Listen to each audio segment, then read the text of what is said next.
The time is late 2001. I'm talking the last week of the year. It is a year that was very divided for me. It started out with a lot of promise.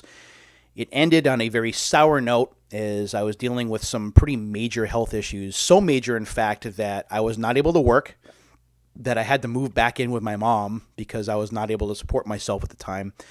And things were pretty rough. I did have some good things that kind of tried to steer things in a different direction. I wound up getting a GameCube at launch. It was something that I had pre-ordered before the health thing had happened, and I was able to make that happen where I was able to hold on to it. So I had some momentary distractions, but by and large, from, say, mid-October until right through Christmas of 2001, it was a very, very difficult time. But it wasn't all bad. Christmas was always good to me. I have always been exceptionally fortunate when it comes to that. It's one of the things that keeps me young, even at my age. I'm pushing towards 50.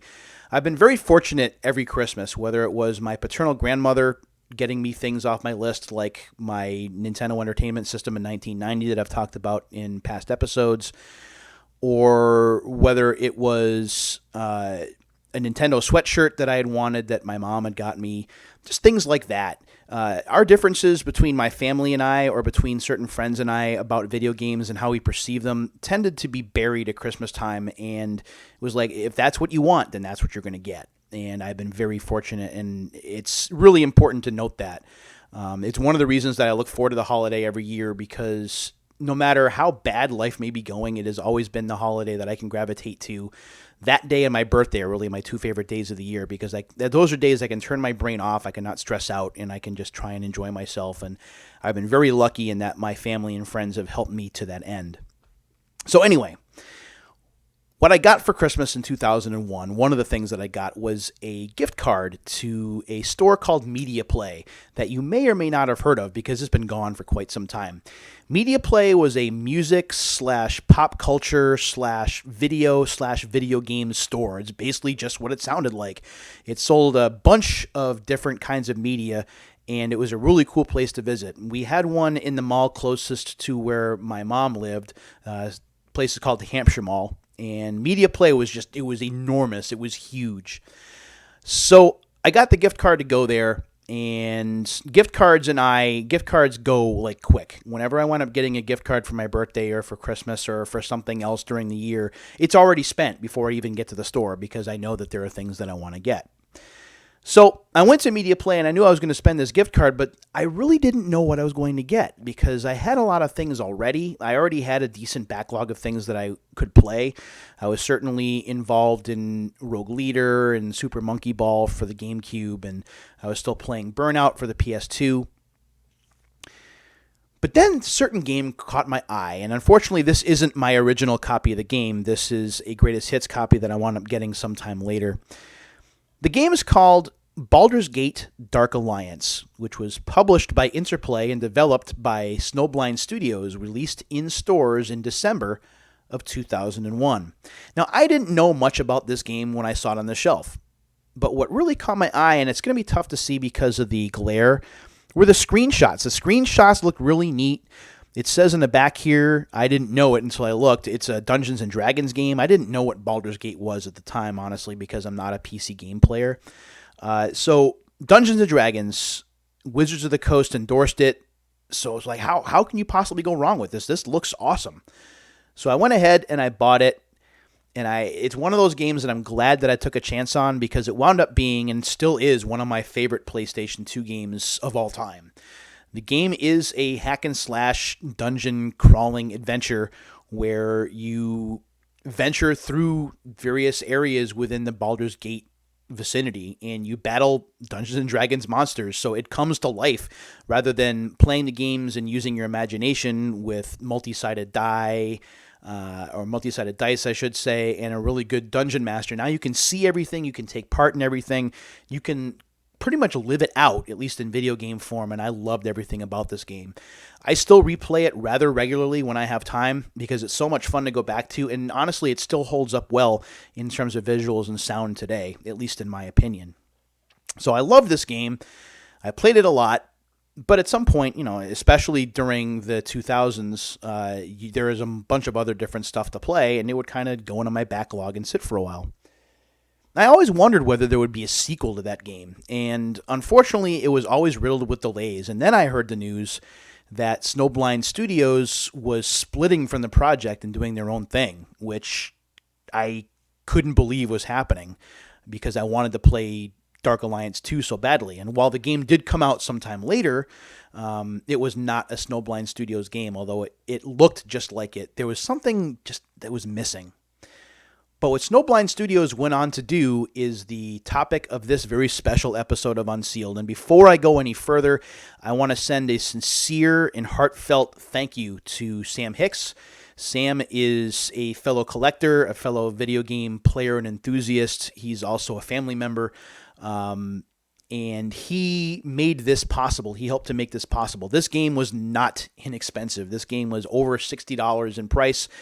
I found it at Retro World Expo as the show floor was getting ready to close on Sunday. I missed this place with all of its sealed games until almost too late. And if it was not for his generosity, I would not have this game today. And I am super psyched to be able to open it. Now, one thing that we will laugh at is the price tag that's on the game, because what's here, this is a Sears clearance item, is certainly not what wound up being paid. The game that I am talking about is called Champions of Norath. This is a brand new sealed copy. There is the ID label at the top, and you can see that it is from Sears, and yes, that does say $6.97 on it. That's how much that this buyer paid for it. Originally listed at $29.99. This game was even more expensive when it first came out. A little bit of background first. I originally bought this game from GameStop on its launch day.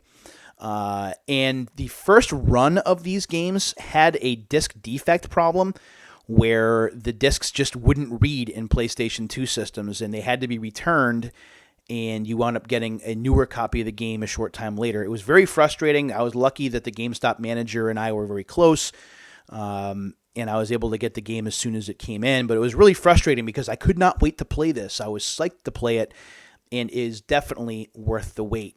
So this takes place in the EverQuest universe, so it's no longer Dungeons & Dragons. This is EverQuest. And if you haven't played EverQuest, it's kind of like D&D. It's an MMO. Try and say that 3 times fast. So the atmosphere, while similar, is not quite the same thing. The thing about this game that always stands out to me is just like Baldur's Gate Dark Alliance, there is so much loot gathering in this game, and there is so much battling enemies and leveling up. It is a lot of fun. It is an addictive loop of feedback that this game gives you between leveling up and gathering loot and then selling it and then finding more loot that you might not be able to use right away until you level up.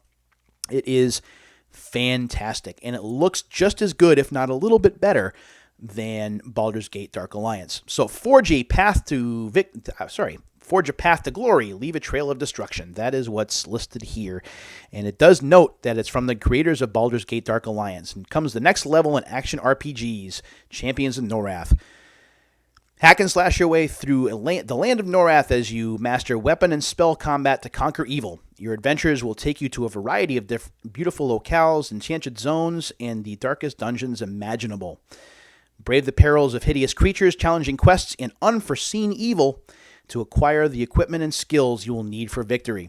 You could play this game online, up to 4 players simultaneously, which is definitely a plus for this particular game, although I did not play online myself. Champion customization, 5 races, 5 classes. You can select your name, face, hair, skin tone, and more. More than 10,000 items in the game, randomly generated with the ability to create your own. Wicked Magic and Mighty Steel. I never use magic in these games. I am a tank. I just go and I hack people right up close. I don't use arrows. I don't use spells. It is me and my sword or my axe or my mace, and I'm taking you down that way. Hundreds of weapon and magic attacks plus combos. Multiplayer combat, again, that's a big thing here. I always played solo. I always play my game solo. 45 levels to conquer, more than 50 areas to explore. Battle view cam, total camera control. Champion progression, select and specialize your skills, equipment, and abilities. That's that level up feedback loop that you see in a lot of these games. Spectacular spells, area of effect, damage over time, pet spells, and more. Save your champion. You can download and import characters right via memory card. And random dungeon generator. Each game experience is unique, and that is one of the cool things about this. While Baldur's Gate Dark Alliance is an excellent game and very replayable, it is also very samey every time you play it. You know where things are. This has more random dungeon generation, which means that every time you play, it's going to be a little bit different. So between that and between all of the pieces of loot in the game, just about every time you play is going to be a little bit different. And there is replay value here because you can take your character after beating the game and play through the game again and continue to level that character up. And the monsters get tougher as you play. It is a fantastic game, and we're going to take a look at it right now as I'm now more than 10 minutes in.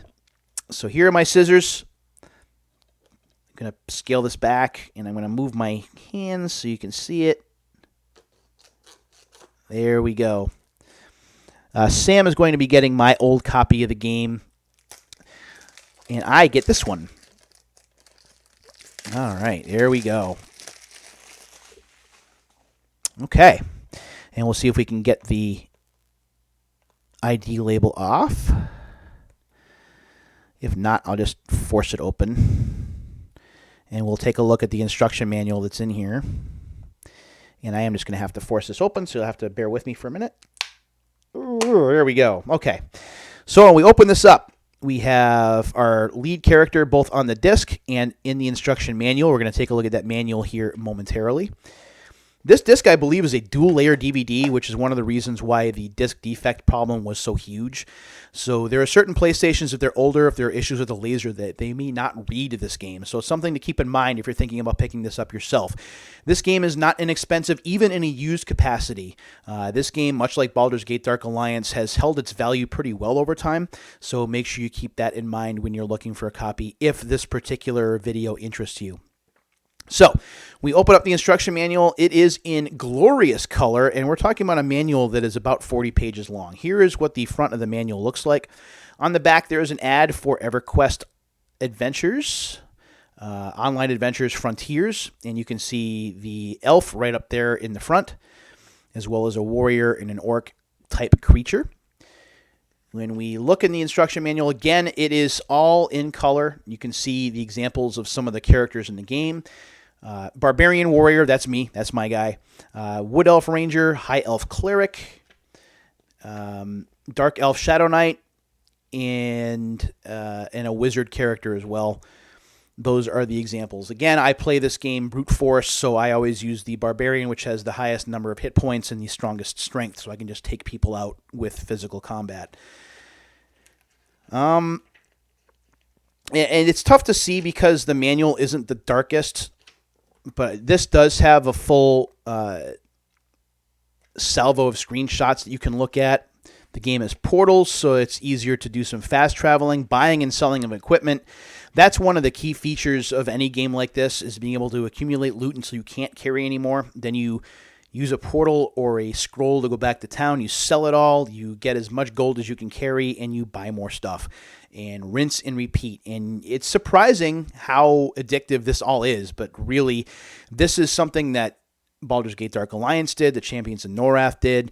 Even if we look modern day, a game like Torchlight, which is also absolutely fantastic, that's a game that does this well as well, especially Torchlight 2, which I'm making my way through on Xbox One. Really good stuff. The story in this game, but again, the story is not really at the heart of it. While the story does help kind of keep you involved, and it's not awful, the story is not going to be winning any awards, or would not win any awards anytime soon. What's interesting here, what's fun to note, is that the voice cast is really good. Listen to some of these names: D. Bradley Baker, Cam Clark, Robin Atkin Downs, Quentin Flynn. So we have a couple of characters, or a couple of voice actors from Metal Gear Solid 2 here. We also have Vanessa Marshall. She's yet another. Tara Strong. Oh yeah, did I mention Malcolm McDowell is in this game?